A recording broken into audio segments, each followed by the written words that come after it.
I don't think interviewing or doing research is just about asking questions.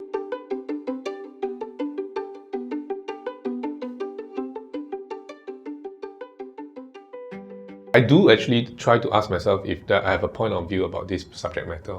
And if I don't, it's most likely because I either emotionally disconnected from this subject matter or that I don't know enough to have a point of view.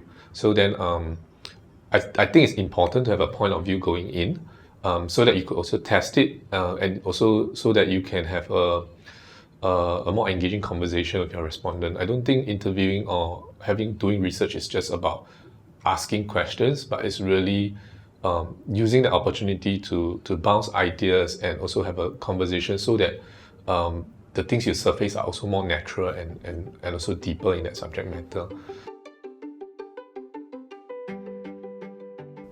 Would you say that these stories are unique to qualitative research? Or, do you think these stories can also come about from quantitative, like more number crunching kind of research methods? Like they say, economics is the data of our science of the masses, right? So it's about numbers, right? I look at numbers and I am able to draw storylines of society, of storylines of economies, or of countries.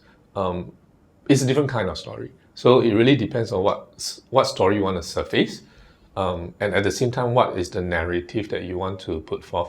But I think a good story combines both. We were talking about TED Talks, right? How they always have a very human side, very very compelling kind of hero's journey thing, but then you always back it up with a little bit of data, a little bit of number, a little bit of science. So then you kind of marry the emotional side as well as the rational, logical side. And then that story kind of sticks. Yeah, so it takes a little bit of both. I think it's not so much one-sided.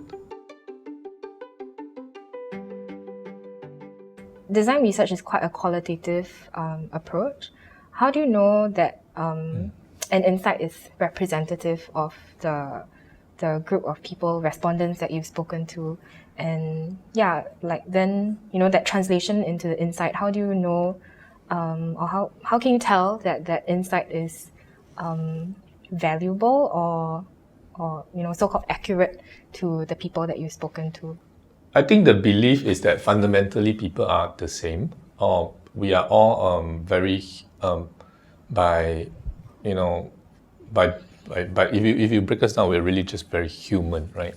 So regardless of where you're at, we have to, or rather the researcher will have to go in with the mindset that we are fundamentally connected in the same way. So we are driven by certain things, but we will have differences depending on our experiences, the situation you're in, the life phase, and all these things.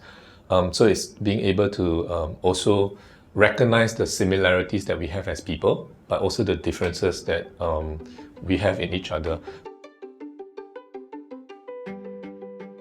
It's a little bit of being able to quickly understand if this person is speaking from maybe a certain angle or certain biases or certain experiences, and therefore when you have certain insight points from the person, you might want to recalibrate it slightly. And the other one is being able to talk to enough people. So it's not quant, right? So it's not really about I've spoken to 2,000 people, but you want to speak to a good representative number so that it can help minimize the bias factor, as well as being able to then see commonalities across their experiences, as well as differences the nuances that might make a difference.